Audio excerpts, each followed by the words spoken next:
Bom, pessoal, continuando aqui é a parte de treinamentos de negociação. Agora nós vamos ver, vai ser colocado, eu achei muito interessante trazer para vocês uma escola, vamos dizer assim, de negociação, que é uma associação, que eles treinam vendedores para as negociações difíceis, tá? Então ela é muito conhecida na Europa, Inglaterra, Irlanda, se chama Rain Group, tudo junto. Eu vou deixar depois o link aqui para vocês verem, mas aqui também tem os detalhes, as informações deles. O que eu fiz? Eu fui nesse site, peguei os principais pontos, traduzi para o português e foi também uma forma de entender o outro lado da moeda, ou seja, como que esse lado pensa. Antes de começar, eu queria colocar aqui para vocês a uma negociação que eu levantei, que eu identifiquei como sendo uma negociação que deu errado. Deu errado para o negociador, né, no caso, né, para o comprador deu muito certo. Foi o seguinte, isso aqui é real, tá? Os valores aqui são reais. Ele trata da negociação do grupo britânico Beatles, né, que é o direito de imagens, foi em 1969. Para ser exato, a negociação foi em agosto de 1969. O agente representando os Beatles, né, ele entrou na reunião no momento exato do início da reunião, ou seja, ele entrou já chegando praticamente atrasado naquele momento. Isso é um ponto importante para ser colocado. Não houve a outra parte, ele não ouviu a outra parte e pediu de imediato 7,5% de direitos autorais. Bom, de imediato foi aceito pelo grupo, né, da United Artists que estavam lá, que eram seis negociadores extremamente competentes, preparados.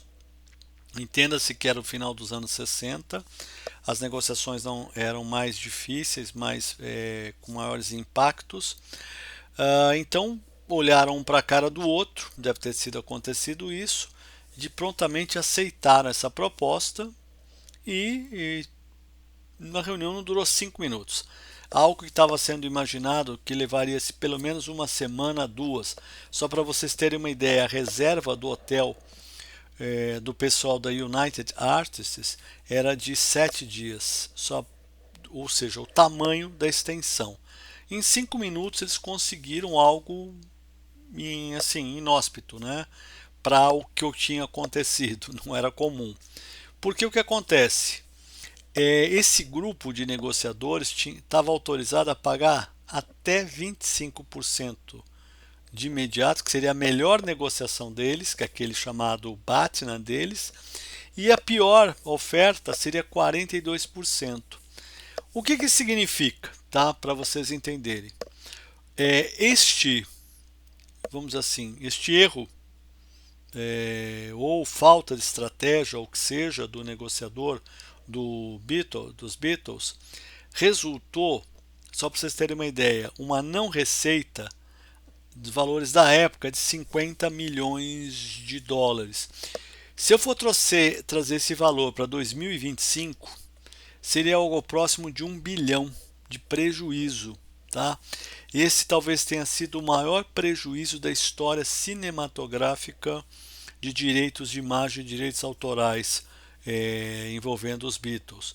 Ou seja, eles poderiam ter ganho um valor que seria equivalente a 2 anos de trabalho deles, pelo que eles vinham produzindo, eles perderam em 5 minutos. Ou seja, uma pessoa mal preparada, não fez planejamento, não teve reuniões preliminares, ele não ouviu o outro lado, ele não ele ele teria que ter aguardado o outro lado fazer a oferta, nunca ele ter vindo de cara. Ele não estudou nada, ou seja, realmente de negociador ele não tinha nada. Não sei que fim que ele levou. Pelo que eu pesquisei, o seu nome dele e tudo, o que eu descobri é que parece que 15 dias depois ele foi demitido dessa função de ser representante comercial dos Beatles. Mas vamos lá, vamos estudar agora aqui o que interessa, que é o Rain Group. ou seja, o outro lado da moeda. Vamos estudar agora os vendedores, os nossos amigos vendedores. Vamos lá. Isso aqui foi retirado do site americano de treinamento de vendedores, Rain Group. Aqui está o rainsalestraining.com. Então, o que tem lá? Eles colocam 6 regras essenciais das negociações com os compradores. Prestem atenção, hein? Vamos lá. Primeira coisa é esteja disposto a caminhar. Você pode querer, mas você pode não precisar. Saiba quando caminhar e quando você precisaria caminhar. Querer, ou seja, se você já atingiu sua meta, então você não está tão afim de procurar essa negociação, de, como se diz, chegar atingir o teu Watna e não ter o teu Batman. Mais ou menos isso. O ponto 2 é criar um valor, ou seja, fazer um brainstorm de novas possibilidades para chegar a um acordo. Ou seja, eles começam a fazer aquela criação de valor. E se você for ver, por exemplo, a estratégia de negociação russa, é mais ou menos isso. Ela cria um valor, tem as estratégias de valor que também se aplica para o outro lado da moeda, né? O 3 é conduz a negociação, defina a agenda, vá na frente, não deixe o comprador assumir o controle. Então é aí que a estratégia de negociação russa funciona muito bem. Por quê? Ele deixa na estratégia de negociação russa, o comprador ele é o anfitrião e o vendedor ele é o convidado. Então, estrategicamente, como é que você consegue rebater essa estratégia que está sendo aqui ensinada, transmitida pela Rain Group? Simples, a estratégia de negociação russa. Por isso que eu digo, cada hora você tem que aplicar a correta. Então, nesse caso, o vendedor ele vem realmente já conduzindo toda a negociação. Ele que marca, pode ver, ele que marca, ele que diz a data. Se você marcar, ele vai dizer que não vai poder ir, ele vai sugerir outra data. Ou seja, isso é uma estratégia para que ele esteja no domínio da situação. Como é que você quebra isso? Deixa ele achar que está no domínio da situação. Quando ele vier, você ouve, siga os 5 postulados, né, da estratégia ou premissas traduzido da estratégia russa, que vocês vão ver um vídeo aqui que eu cito. Bom, continuando, o 4, efeito emocional. Deixe a emoção por conta dos compradores, controle suas emoções. Olha aí, isso aí o que é isso? É o segundo passo da estratégia de negociação russa, ou seja, é as emoções, é o controle das emoções. Como Maquiavel cita, o leão e a raposa. A astúcia da raposa, ela controla a emoção, ela consegue fugir das armadilhas, enquanto o leão ele vai direto para cima. Então, numa negociação, você tem que ter a força do leão e a estratégia, o controle das emoções da raposa. 5. Negocie, não ceda, não baixe o preço. Ou seja, o que eles estão dizendo aqui? Sempre negocie, não baixe seu preço. Então isso é o que eles estão colocando, ou seja, você faz a negociação, você é o dono da negociação. Então isso daí tem que ficar muito claro, né? É interessante esse ponto que eles estão colocando aqui. Eu gostei dessa parte aqui, tem que admitir. E também é interessante quando ele fala não se intimide, né? Não baixe seu preço, negocie. Ou seja, você está querendo um desconto, por exemplo, você está querendo fazer um contrato de 1 ano a 10 mil reais. Aí eu, como vendedor, chego para você e falo, tudo bem, eu pedi 12, você está falando 10, legal, só que eu quero um contrato por 2 anos. Então é ganha-ganha. Eu ganhei, você também ganhou. Quando na realidade isso não é ganha-ganha. Porque se você, comprador, fez uma RFP de um contrato para 1 ano e não para 2, e nesse 1 ano a melhor oferta que você recebeu foi dele do 12, se você aceitar isso, você está indo contra o compliance da tua empresa e da auditoria. Eu fui auditor 8 anos pela Price, eu vou te falar, isso aí eu apontaria numa auditoria interna. Não na externa, mas na interna eu apontaria. Porque o que acontece? Neste caso, você teria que voltar de novo em todos os proponentes e falar, olha, agora é 2 anos. E ver qual o preço que vem para 2 anos, que poderia vir um preço de 8 mil por mês, 9 mil. para 2 anos sem você precisar ter essa negociação. Então tome muito cuidado com esse ceder, né? Ou seja, vamos fazer o ganha-ganha. Eu te dou o desconto e você me diminui o prazo de pagamento. Eu te dou o desconto e o frete é por sua conta. Que na realidade ele não está dando desconto nenhum, ele só está transferindo da onde que vai sair, ou seja, o impacto, né? Ele está desviando onde ele tem menos impacto, né? Achei interessante eles colocarem isso. 6. Planeje sua vitória, planeje as suas táticas, faça uma previsão detalhista do que você irá enfrentar. E aquilo que realmente na estratégia Picos, né, é, já era colocado, né? Porque o que, que ele falava? O negociador, que era da Volkswagen, né? Ele foi da Opel e da Volks, né? E ele colocou exatamente isso, que antes de você ir para uma negociação, o que, que você tem que fazer? Você tem que mentalizar na sua mente toda a negociação, depois com a sua empresa e depois com o teu fornecedor, né? Então o Inácio Lopes colocou isso e você vê que é a mesma coisa que eles estão colocando também aqui no Rain Group. Então o que, que a gente tem? Esteja disposto a caminhar, ou seja, se não der certo, se você já conseguiu sua meta, não baixe seu preço, crie um valor, conduza a negociação, use o efeito emocional, ou seja, deixe o comprador ficar desesperado, negocie não cedo, ou seja, se você baixar de um lado, tem que aumentar do outro e planeje a sua vitória. Achei interessante o que eles fizeram aqui. Continuando aqui, o Rain Group Center for Sales, definição de compradores e como abordar seus pontos fracos. Olha que interessante aqui. A área de compras atualmente estão mal preparadas, palavras deles. Compradores sem especialização, generalistas, não conhecem em detalhes o que estão comprando. Isso acho que eles estão colocando é devido ao crescimento de indiretos nas empresas.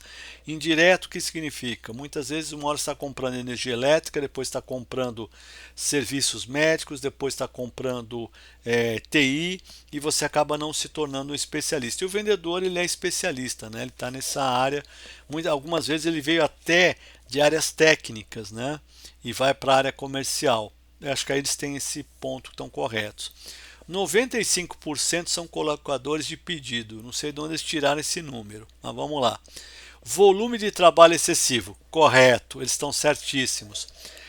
Tem um vídeo meu que eu coloco aí, um estudo, né, que foi feito, que é bem interessante, que ele mostra que o comprador ele tem mais ou menos 300 fornecedores para cuidar, 3.000 itens para comprar, mais ou menos 80 contratos num ano, e ele não tem nenhum auxiliar, não tem treinamento, não tem sistemas próprios.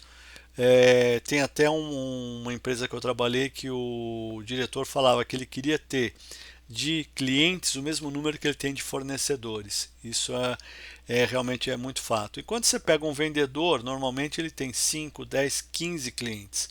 Um comprador tem 300 fornecedores e não tem suporte. O comprador não tem suporte administrativo, gestão de fornecedores, gestão de contrato, raras vezes ele tem isso. Ele tem que fazer suas apresentações, ele tem que preparar tudo. Enquanto a área comercial realmente está muito mais estruturada, até se entende isso. O importante é vender, né?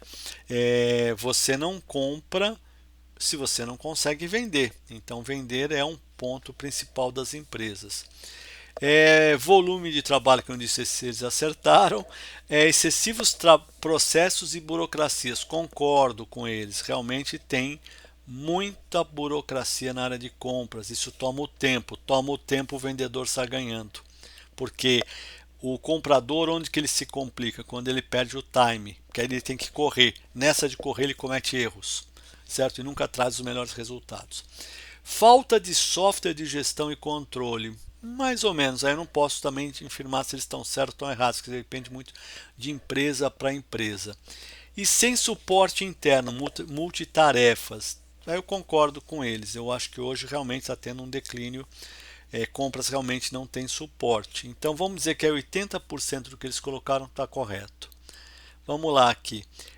Só mais uma concessão. No final de uma negociação, o comprador diz: aprova a proposta se você me der esta última concessão. Ou seja, mais algum desconto, alguma coisa que ajude, né? Que faz. Bom, como funciona? Por que funciona? Os vendedores estão ansiosos para fechar o negócio e cedem, às vezes sem necessidade. Como agir? Não se apresse e mantenha calma. Você pode perguntar ao comprador qual é o motivo desse pedido. Pode também ceder, pedindo uma concessão do comprador em troca. Eficácia de 85%. É aquilo que eu disse. O Rain Group ele treina o vendedor para não ceder em nada. Se ele cede, ele pede algo em troca. Eu cedo aqui, mas me dá isso. Então, como é que o comprador inutiliza isso? Realmente aí entra a estratégia russa de negociação, onde você cria nesse vendedor a incerteza, ou seja, ele não tem segurança do que ele está fazendo a partir do momento que você mantém a serenidade, mantém a tranquilidade e deixa ele falar e nunca dá a certeza que vai ser fechado. Só que para isso você precisa ter o tempo da negociação e você precisa conduzir a negociação. E aonde o vendedor aqui é treinado para conduzir a negociação. Interessante esse ponto da Rain Group, realmente bem, vocês já perceberam que, ou seja, você vai conseguir 5% de negociação, mas eu vou reduzir teu prazo de pagamento. Com a taxa de juros que a gente tem no Brasil, realmente, se você tinha 90 dias, ele fala, te dou 3%, mas você me paga em 30, você realmente trocou 6 por 6 ou 6 por 5. Não é interessante isso. Ou ele diminui o prazo de garantia, coisas desse tipo. Então o comprador tem que tomar muito cuidado com isso. Segundo ponto, seu preço é muito alto. O comprador informa. Seu preço é alto, precisamos que seja dado nessa cotação mais um desconto. Por que funciona? Mais uma vez o comprador atua na ansiedade do vendedor que cede, mas muitas dessas vezes sem precisar. Como agir? Não ceda imediatamente. Pergunte ao comprador o motivo do pedido de concessão. Pode acontecer dele não ter um bom motivo. Eficácia de 83. É exatamente aquilo que eu digo. Aí também o Rain está certo. O comprador, se você chegar para o fornecedor e falar o seu preço está alto, dá um desconto. Peraí, o teu preço está alto baseado em quê? E segunda coisa, se o preço dele está alto, por que você está chamando ele? Ele não é o melhor preço então? Então não chame ele. Faça mais rodadas de negociação até que os preços desçam. Que eu sempre falo, quando você vai a primeira vez, você faz uma RFP, ok? Chegaram o preço de A, B e C. Joga uma segunda rodada, uma terceira rodada, fala com os fornecedores. Você vai, não, a tua negociação é a última fase do processo. Deixe que eles mesmos vão baixando o preço através das rodadas, que eles percebem que estão tendo rodadas, tá? E deixa claro nas rodadas que quando não se tem, que você vai eliminar, são 6, 7 nas rodadas. Aqueles que ficarem por último, você já está eliminando, já não chega nem na terceira nem na quarta. Ou seja, você cria uma disputa entre eles. Assim como o leilão holandês, quando você faz, que também ele consegue reduções incríveis, né? Vamos lá também, que mais que eles colocaram aqui, né? Vamos lá. Quando o comprador chama você, significa que você apresentou a melhor proposta. É aquilo que eu tinha explicado para vocês, certinho. Tá? Com o segundo, então não negocie reduções de impacto. Ceda em 1%, entendeu? Que já está no seu preço, ou seja, todo vendedor ele já vem com autorizado, vamos dizer assim, tem o poder de baixar um percentual pequeno ali para levar a proposta. Isso não significa uma negociação do comprador. Qualquer um iria conseguir ter esse desconto. Não é o comprador profissional que se justifica nisso. 3. Dividir a diferença. O comprador diz, nem eu nem você, vamos dividir a diferença. Por que funciona? Apela para o senso de justiça das pessoas e dos negociadores. Como agir? Dividir a diferença pode ser uma tática justa se o valor for adequado para o vendedor, o que nem sempre acontece. Compradores e vendedores não são considerados pessoas justas em uma negociação. Não sou eu que estou colocando, foram eles, hein? Ambos defendem os interesses das suas empresas, está correto. Bem, isso eu também concordo. Resiste e continue a negociar. Você tem uma eficácia, uma chance de 79%. O que significa isso? Que em 10 negociações acontecendo isso, se você resistir, você ganha 8, tá? Por que funciona? Utiliza o princípio da ancoragem. Eu vou depois explicar o que é ancoragem e por que é importante essa ancoragem, né? Quando você coloca um preço, você ancora e depois você já fixa, olha, você está querendo 10, o preço é 5. Ah, eu quero 9,5. 5,2, ou seja, você está ancorando, está dizendo que não vai subir onde o cara está. Isso é utilizado muito para negociações não profissionais, né? Negociações particulares. Né? Quando você compra alguma coisa já de segunda mão, esse tipo de coisa funciona bem. Tá? Meu orçamento, o comprador diz, esse é o meu budget. Né? Aí o que acontece? O vendedor pode ficar influenciado pelo valor e o usa de forma inadequada como uma âncora. Né? Como agir? Vendedores devem evitar aceitar valores inadequados como âncora, que é aquilo que eu falei. O valor é 10, o cara meteu 5. Né? Resiste e questiona o valor, apresentado com fatos e dados. Verifique também se é um blefe. Sempre teste antes de fechar. Tá? Então, isso é uma tática perigosa para o comprador. Eu realmente concordo com eles também aí, tá? É interessante esse Rain Group, analisando agora. Porque o que ocorre? Em primeiro lugar, está indo contra tudo que eu ensino nas negociações. A pessoa faz uma ancoragem no valor que ele não sabe nem de onde ela tirou. Fica uma coisa ridícula, porque o que ocorre? Quando você fala, por exemplo, um celular, você sabe quanto custa um celular? Você vai no Google, você pesquisa. Então não adianta. E quando você faz uma RFP, você tem uma ideia de preços.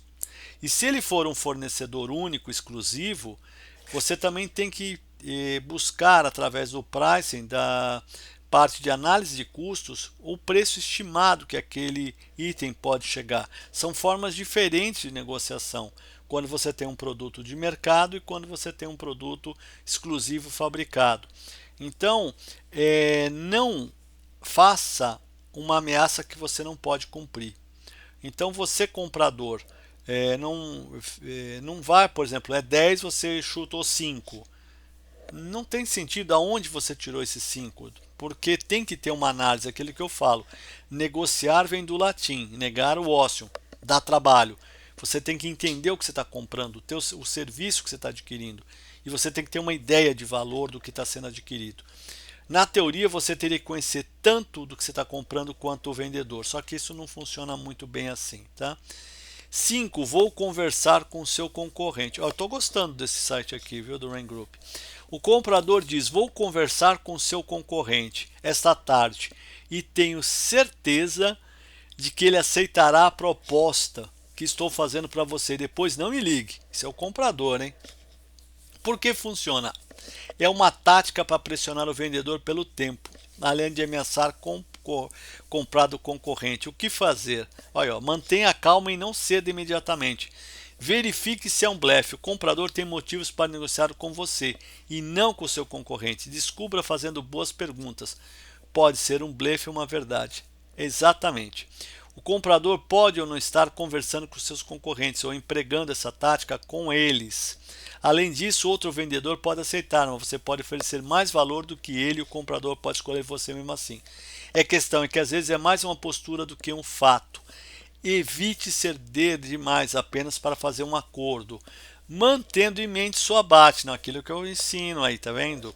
O que é Batman, para quem está assistindo o vídeo pela primeira vez, depois dá uma olhada nos outros vídeos. Batman é o seguinte, a Batman do vendedor é quando o comprador aceita a primeira proposta dele. E a Batman do comprador é quando ele pega 4, 5, 6 propostas revistas, reduções deste fornecedor.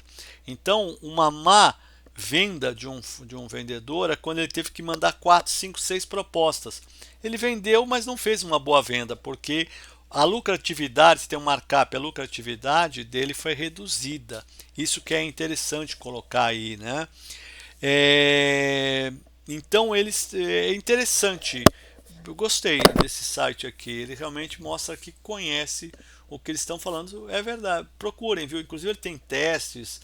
Tem umas coisas muito legais lá. Tem áudios, vídeos de treinamento. Gostou? É legal. A outra lá. Estamos realmente preocupados com. O comprador descreve um problema, mas na realidade não está.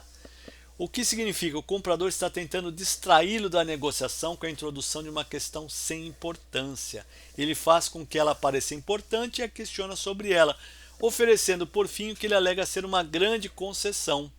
Em seguida, ele pedirá algo com o que realmente se importa, que pode ser muito importante para você fornecer. O que eles fizeram? Eles pegaram realmente também, como se diz, o comprador pega um ponto fraco, esse fornecedor já atende naturalmente, e esse fornecedor, por exemplo, tem um histórico de atrasos de entrega.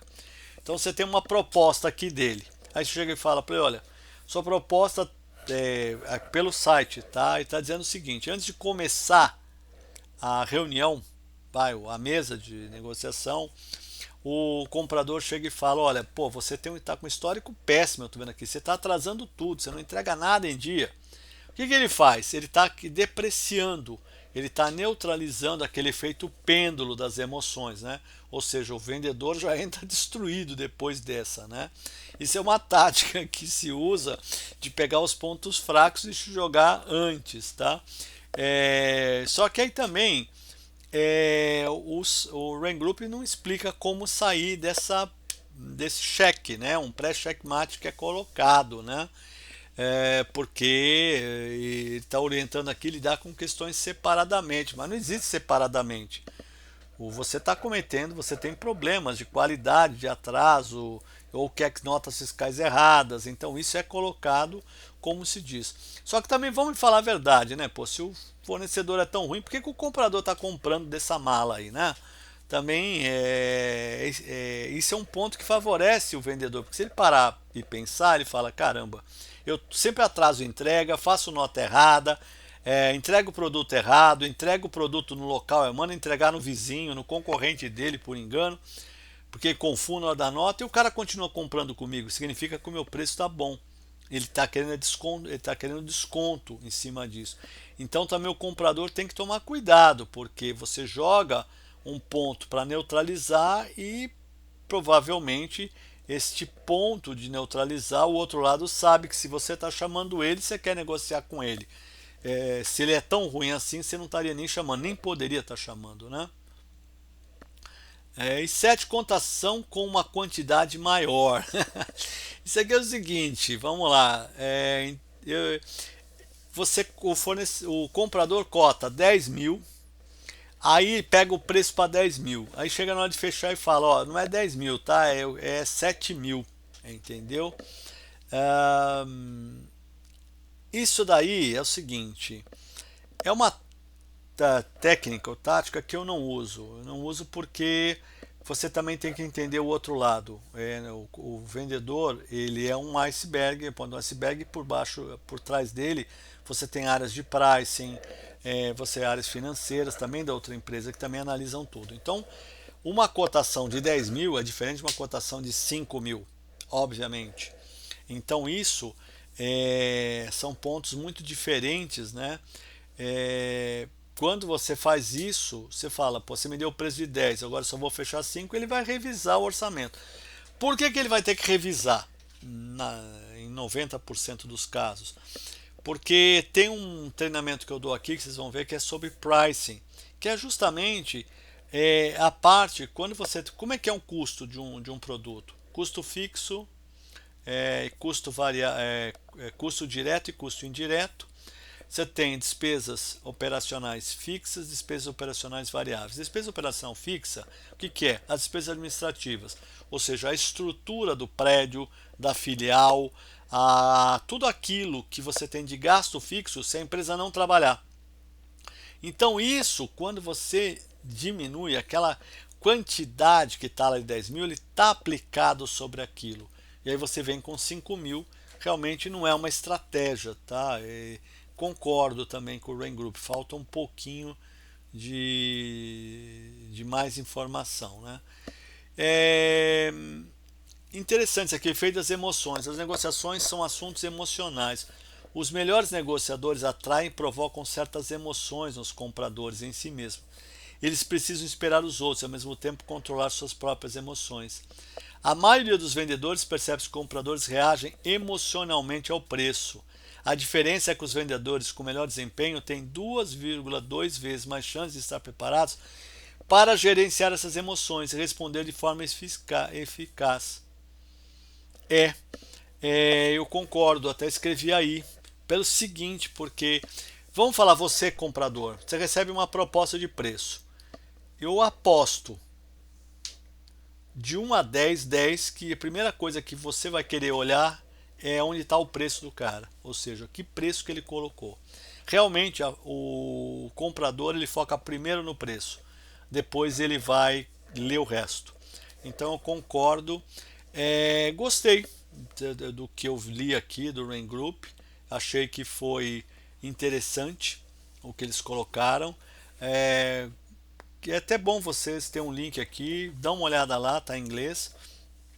Mas aquilo que eu falo, o desenvolvimento de um comprador significa também o falar uma ou duas línguas. O inglês é primordial para qualquer função, profissão, ainda mais a área de compras. Cada vez mais ela está mais globalizada e até uma forma de vocês também terem uma remuneração maior. Então, inglês, espanhol hoje praticamente é fundamental. E não é só, é falar realmente, ser fluente na língua para poder negociar, interpretar contratos, cotações, porque senão você vai cometer deslizes. Deslize numa conversa particular é uma coisa, deslize numa negociação por um problema de não entendimento da linguagem, da cultura, é um problema grave. Bom, gente, terminamos mais essa live aqui e a gente vai se falando aí. Até mais, tchau, tchau.